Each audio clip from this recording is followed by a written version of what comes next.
அஸ்ஸலாமு அலைக்கும் வரஹ்மத்துல்லாஹி வபரகாத்துஹு. கண்ணியத்திற்குரிய அல்லாஹுவின் நல்லடியார்களே, நாம் இசா தொழுகைக்கு பின்பு தொழக்கூடிய வித்ரு தொழுகையினுடைய சிறப்பை பற்றி இன்றைய தினம் நாம் பார்க்க இருக்கின்றோம். ரசூலுல்லாஹி ஸல்லல்லாஹு அலைஹி வஸல்லம் அவர்கள் கூறினார்கள், நிச்சயமாக அல்லாஹ் ஒருவன், அவன் ஒற்றைப்படையையே விரும்புகிறான். ஆகவே குர்ஆன் உடையவர்களே, வித்ரு தொழுகையை தொழுங்கள் என்பதாக ரசூலுல்லாஹி ஸல்லல்லாஹு அலைஹி வஸல்லம் அவர்கள் கூறினார்கள்.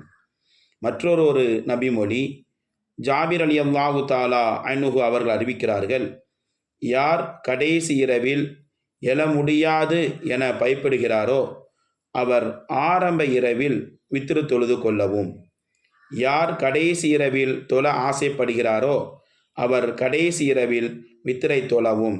நிச்சயமாக கடைசி இரவின் தொழுகையாகிறது சான்று பகரப்படக்கூடியதாகவும் அல்லாஹுவின் சமூகத்தில் முன்னிலைப்படுத்தப்படக்கூடியதாகவும் இருக்கும்.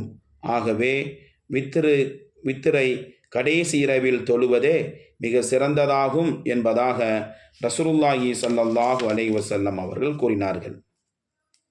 மற்றொரு நபிமொழி, புரைதா ரலியல்லாஹு தஆலா அன்ஹு அவர்கள் அறிவிக்கிறார்கள், ரசூலுல்லாஹி ஸல்லல்லாஹு அலைஹி வஸல்லம் அவர்கள் கூறினார்கள், வித்ரு தொழுகை அவசியமானதாகும். யார் வித்ரு தொழவில்லையோ அவர் நம்மை சார்ந்தவர் அல்ல என்பதாக ரசூலுல்லாஹி ஸல்லல்லாஹு அலைஹி வஸல்லம் அவர்கள் 3 முறை இதை கூறினார்கள் என்பதாக புரைதா ரலியல்லாஹு தஆலா அன்ஹு அவர்கள் அறிவிக்கிறார்கள்.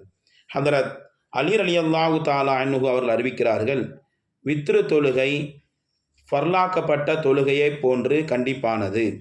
எனினும் நபிகள் நாயகம் ஸல்லல்லாஹு அலைஹி வஸல்லம் அவர்களின் அழகிய சுன்னத்தாகும் என்பதாக அலி ரலியல்லாஹு தஆலா அன்ஹு அவர்கள் சொல்லுகிறார்கள். ஆக கண்ணியத்திற்குரியவர்களே, வித்ரு தொழுகையிலே நாம் கவனமுடையவர்களாக இருக்க வேண்டும். வித்ரு தொழுகையை நேமமாக நிரந்தரமாக தொழக்கூடிய நல் மக்களாக அல்லாஹ் தஆலா நம் அனைவர்களையும் ஆக்கி அருள் புரிவானாக. ஆமீன் ஆமீன் யா ரப்பல் ஆலமீன். அஸ்ஸலாமு அலைக்கும் வரஹ்மத்துல்லாஹி வபரகாத்துஹு.